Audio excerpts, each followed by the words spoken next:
All right, so we will move to the electron backscattering. So for electron, it is due to the nuclear elastic scattering. So that will important caused by the reduce, especially for high Z material. So we say that for low Z material, electron scattering could be negligible, but for high Z material, that we can't. So especially for low energy and the high Z material, and also the thicker foil or thicker medium. So one person that called Tabata, it provides a way to solve this kind of problem. So Tabata says that it creates a term that we call it inter of electron. So this term is a kind of correction factor about the electron backscatter. So Tabata using this term to do this electron energy backscatter coefficient to modify these things. So you can see the result, the final result. I think that. Okay, no. Here. It using the inter to find the ratio and to think about the backscatter importance in this kind of problem. Okay, so that is the final result. And then we go back to the overall ideas about the Tabata's theory. So it creates a coefficient. We call it electron energy backscattering coefficient. And this is a fraction. Fraction, that means a percentage of something. So that is a fraction of the incident energy. So that is a kind of energy ratio of the incident energy. How much of this kind of energy will influence redirection into the reverse of a hemisphere for electron perpendicularly incident on the infinity thickness layer. So I draw the picture like that one. So we say if we have the electron, we will incident in this direction, right? So this is the thickness. This is the high Z material. And the electron may be hit the target, hit the the nucleus of the target， 就是它打到了原子核。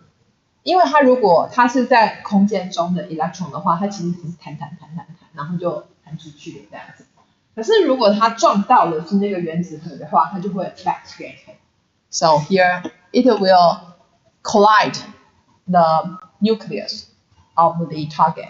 Then it will go back, or we call it backscatter. So that means this electron will redirection, that go back. Reverse is go back to the original pathway. So incident means go this direction, and reverse go back. So we call it backscatter. And it using the infinity thickness of the layer. So it say this thickness is relatively thick than the electron can penetrate. So for this kind of problem, that means the thickness is greater than the penetration length. So this is an assumption of this case. So Tabata using this coefficient, so you can see that this is an inter coefficient. How much of the fraction of the electron will go back, or we call it backscatter.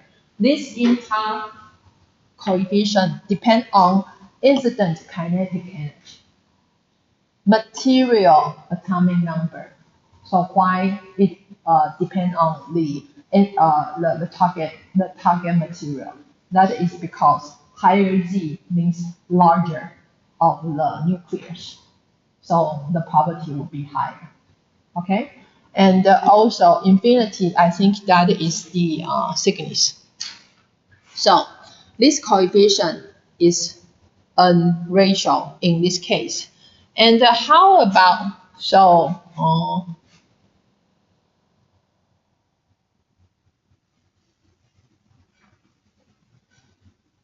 okay, so E means the fraction and the inta means the number, right? I'm not sure. So we can go back to, go to the next slide. So here is seriatically our its observation of this inta depend on this relationship. That means this inta ratio will be depend on the atomic number and its kinetic energy. So this may be an experimental equation， 就是说它是一个经验公式，它是透过实验之后，然后得到了 data， 然后呢，它就用了很多的模型去 fitting， 后来 fitting 完之后发现，哎，这个公式可以解释它的 data。那意思就是指说，当你有的 fitting 公式之后呢，你就可以提供它原子序，然后入射能量，好，然后就可以带这个公式就可以算出它的因塔了。好 ，OK， so for this case we can see the result. I think this is the curve.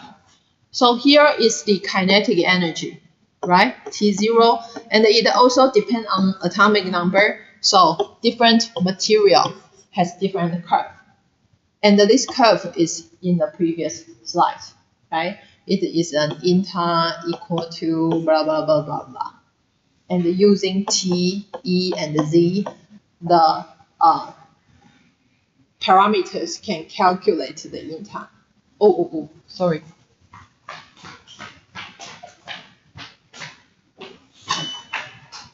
Hello. 你是要送那个吗？哎，对，绿豆薏仁对不对？不是到旁边。好，便当那不行。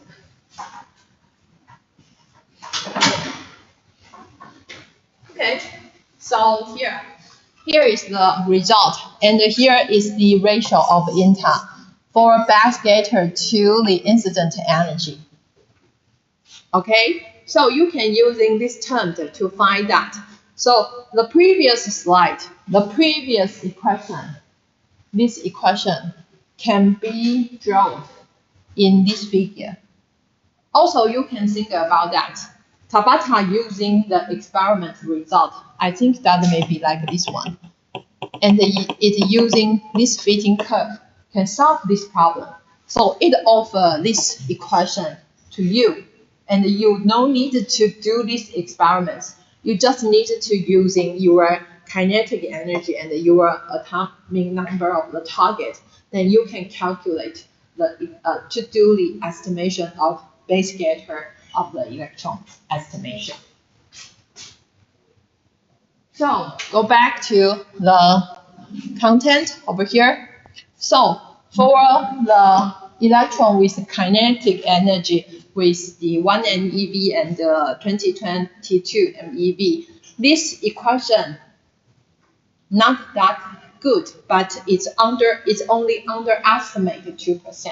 就是这个方法呢，如果你的 kinetic energy 是在1到22 MeV 的电子动能的话，它不是那么的完美，它还是有点低估。可是这个低估呢，只有低估不到 2%， 意思就是只是很接近正确答案了。好，所以所有的模型没有办法都很 perfect， 但是你就要问一个事情是你的 uncertainty 是你可以容忍到多少。So if your uncertainty can be compromised within 2%, then this method is good for you to solve the problem. Okay, so so this is an example to express why it underestimate. So the correct answer is from the experiments. So for the electron incident, the copper, okay, the inta is around 0.43. So that means 0.43 of the kinetic energy will go backscatter. Okay, that is depend on the experiments. But for calculation, you calculate the INTA using this equation, then you can get this value. So it's smaller than this one, right? And for this one, it's also smaller. But this calculation result is not that good. But Tabata measure the result is using another term to do the estimation. Let's think about the thickness. Because the equation is for infinity material. Okay? But our thickness is limited of the material. So it is using T from 0 to the maximum of T of 2, and you get to that can be calculated and to do the estimation. So that is only 0.6 to 0.8% of this results. Okay, so that is important for a basket. You should consider that. All right.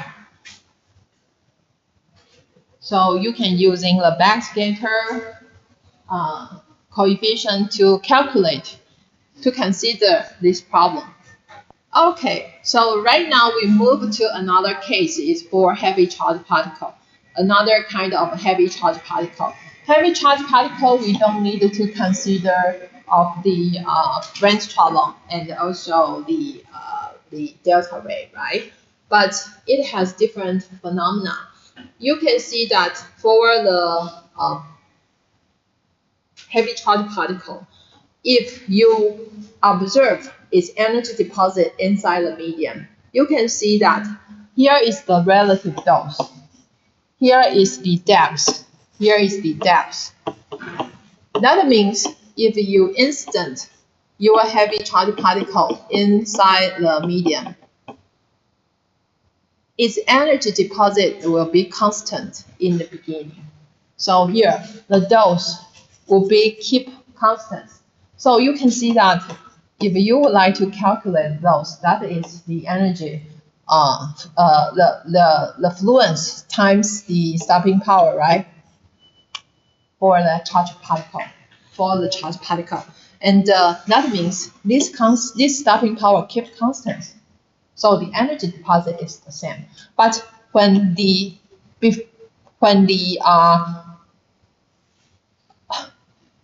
energy charged particle before stop, that means its kinetic energy drop, right? And its stopping power will increase very dramatically, and then disappear like this one. So we call this. So this is its stopping power increase because its kinetic energy drop. So you should memorize of this one. When its kinetic energy drop, the stopping power will be like this one, right? Right. But before that, it's almost constant, right? Okay, so here is the idea of that. So for a heavy charged particle, you will observe this phenomena, and we call it rapid. That is because before stop, its stopping power will increase dramatically. All right, and this is for the proton therapy. They're using this term to do that. And also helpful for the carbon therapy. Okay, carbon. Like this one. And you can see that after this thickness, there is no dose. The dose over here, dose would be 0. So for the treatment, they using that if we have an tumor over here, and outside is your spinal cord. spinal, that your spinal cord like this one, and then you hope treat this target, don't hurt this critical organ. Then you can using the stopping power like this one, and to save the spinal cord over here. Okay, but very interesting. This peak is not that not stick, no. That means its spread out distance is not significant. It's very small. Okay, but for your tumor, it's like 1 centimeter or 2 centimeter or 50 centimeter. So that means your dose only can only have a high dose in certain depths over there. But you would like the tumor all over here to treat. So you need to spread out this Bragg peak. So it using the Bragg peak broadening technique. So we call this is the spread out Bragg peak. Spread out Bragg peak. Okay, so if you're using the spread out Bragg peak, that means it using a lot of small Bragg peak to combine to the spread out Bragg peak. Alright? Okay, so we go back to our original Bragg peak. When we get the Bragg peak, there is a two beneficial. 就它有2个优点。The first one is it stops exactly in this depth. So there is no dose after the range, right?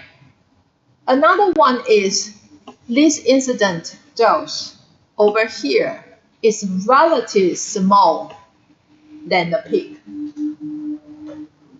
This is beneficial. 就它的2个优点，一个是在 Bragg peak 之后它没有剂量，第二个优点的话是它入射的那一个前面的这个深度，相对于它的 peak here, the dose over here and the dose over here is large difference. So that means your normal tissue in this way would be better. It not absorb so many doses. Okay, but small Bragg peak is not enough for a tumor. So we need to move to spread out Bragg peak. For the spread out Bragg peak, you can see the first beneficial is the same because the absorbed dose also zero. But another beneficial is not that clear.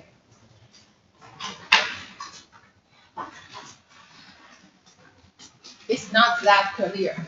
It will increase. It will have a plateau of the dose level and the rise as the peak of broaden. So when this Bragg peak broad larger, then this increasing more dramatically. So this beneficial would be eliminated. 就这个好处就不见了。所以呢，质子治疗是不是一个好？就是他们用 charge particle， 它的这个优势永远都在，但是前面的这个优势就会随着你要克服你治疗肿瘤的大小，所以它入射的那个剂量就没有办法改变，除非它有其他的角度，但不然的话，其实这个事情就是没有办法克服。所以质子治疗有真的很优吗？不一定，有些人还是在讨论当中。Alright, so here is another example for that. And the depth dose of the beam, like this one. Here is the dose, and for the electron. So for electron is not like the Bragg peak. It's like more similar to photon. Okay, So the dose deposit for electron relative to the depth. So here is the depth, and here is the relative dose of the electron incident into water. You can see that its peak is almost is similar to photon, not that similar to a heavy charge particle. So for a heavy charge particle, it's like this one. But for electron, it would be like this one. Okay, it's different. Okay, so here is the for heavy charge for electron. So you can see that we store energy is like this one in the shallow depths. But if you have a higher electron energy, it's like a big build up and then go down. Okay, and this dose may be provided by the backscatter of the electron also. 好，就是这里的话，就可能还有那个回散射的电子造成的这个剂量，所以电子的剂量跟 heavy charge particle 随着深度，就是在物体里面深度的剂量的改变的话，是很不一样。当然尺度也不太一样，你们可以注意一下这里的单位跟这里的单位。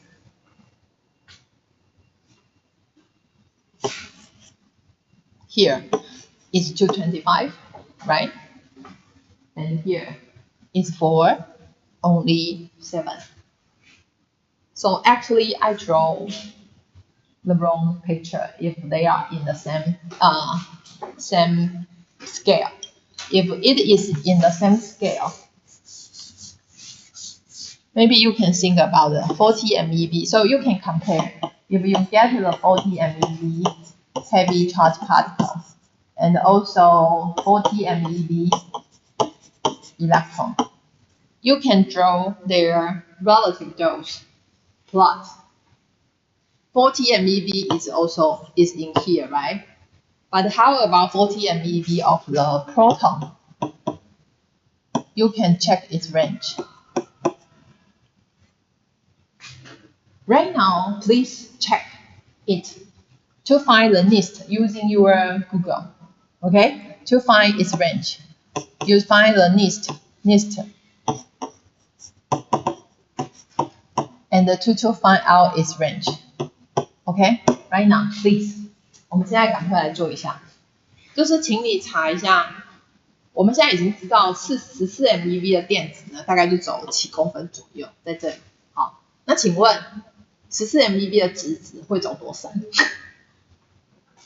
啊，水哦，打在水里面，然后你去查 NIST， 然后看我不知道答案是什么，我就等你们查。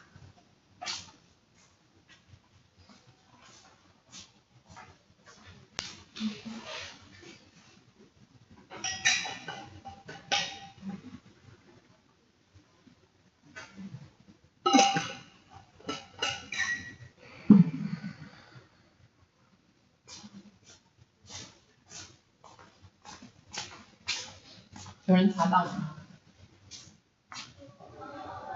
有找到 NIST 的请举手。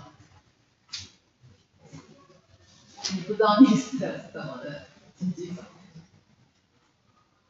你找到了吗？不用找出来，对对对，他找的是对的，赶快来帮我查。他有一个 physics history， 去找那个 website， 然后它上面应该是一个绿色的框框，你应该看到第一个框框。不让你讨论为啥？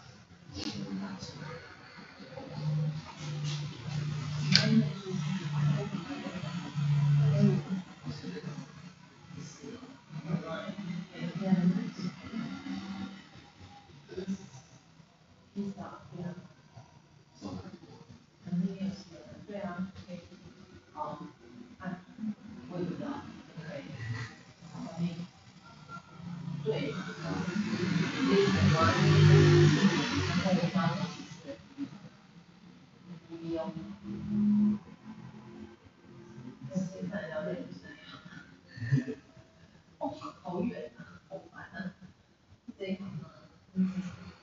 水的话也可以自己那个在14块都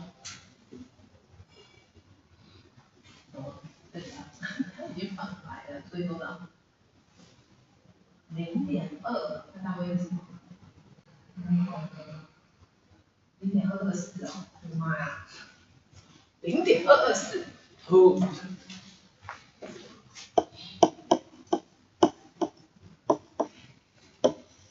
Its range is only 0.225.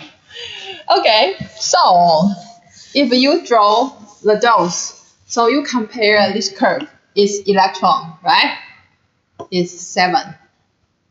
That is 4.2 over here. So the bread peak is like this one. Oh no, I'm sorry. So the bread peak is like this one. Okay. So you can see that the heavy charged particle, the penetration depth, and the electron penetration depth is totally different. Okay. So if we got to 2500 MeV of the proton, then its penetrate depth is around 20 centimeters. So if you would like to do the treatment, you need using the bread peak with higher proton energy relative to electron. But the electron only can do the superficial treatment. All right. So I just give you a way to think about the scale. 可以吗？好，就是想一下这个相应的一个几何的关系。好 ，All right. So the final one is this one. If we would like to calculate those at the depth, and then you can using the flux times the stopping power. And in this case, if you have the heavy charged particle, your flux will keep the same in different depths. And its stopping power will keep the same. So you can using, it's an easy way to do this kind of a calculation to calculate the dose with the incident in each kind of depth. But when you calculate about the number of the electron, the heavy charged particle will drop. The number will be dropped. So that means in this term, it will drop. And also its kinetic energy will drop, right? It's almost stop. And its stopping power will increase. Okay, so if you would like to calculate a dose, you should using this way to determine each point of the dose deposit. 好，大概是这样子的意思，就是你要算剂量的时候，你可以用这个公式。那这个公式的话，就是指说它在某一个深度下的时候是很薄的薄片，然后用这个很薄的薄片呢，你就可以用 fluence 乘上它的 stopping power 就好。可是这个时候呢，它的 T， 它的 kinetic energy 就是走到那个深度的 T， 所以你必须用它的那个深度的 T 去做计算。用那个深度的 T 去找它的 stopping power， 那这样子就可以算剂量，很简单，对吧 ？OK， 但是如果你是有一个厚度的话，那你就必须考虑它的那个差别。So you should consider another case that is depend on the delta ray or the heavy charged particle with a depth, like a depth difference. Then you can do the previous idea to solve this kind of problem. So you can using the thinner foil, thicker foil, and also the thicker foil stop with the charged particle. These three kind of case can solve any kind of problem. Alright? Okay. So I think this semester will start here, and I also provide another slide for the chapter 9, I think so. That is the photon energy, and we didn't have the time to talk about that. But I just want you know the photon energy, photon interact energy. That is because the photon will interact with the material, and it provides of the electron, right? And the dose is the electron dose. Okay, so for photon, you only consider how many interaction in this set, and then the following will follow the dose calculation for electron. 就是光子作用的剂量反应的话，你第一件事情先决定它在作用点的地方作用多少次，或者是作用的次数，然后剩下来的剂量计算就是电子沉积能量那个部分。那如果是这样子的话，它就跟我们现在在这一章讲的所有电子的计算是完全一模一样的，就这样子。好，那很抱歉我没有时间 go through 那一章。好，那我会找，如果我以前有录影的话，就会放上去。你有兴趣就看。那这一部分的话，我们就不会放那个 homework， 也不会要放在你的 final report 里面这样子，好吗？好，那在结束之前的话呢，就是请大家有问题可以来问我。那如果没问题的话，我会把详细的一些作业的规则跟写 final report 的方式呢，会在class 上面 announce 这样子。然后你们要记得拿一个点心去吃这样子。好，那这学期就到这里，谢谢大家。Thank you for your participation in this course.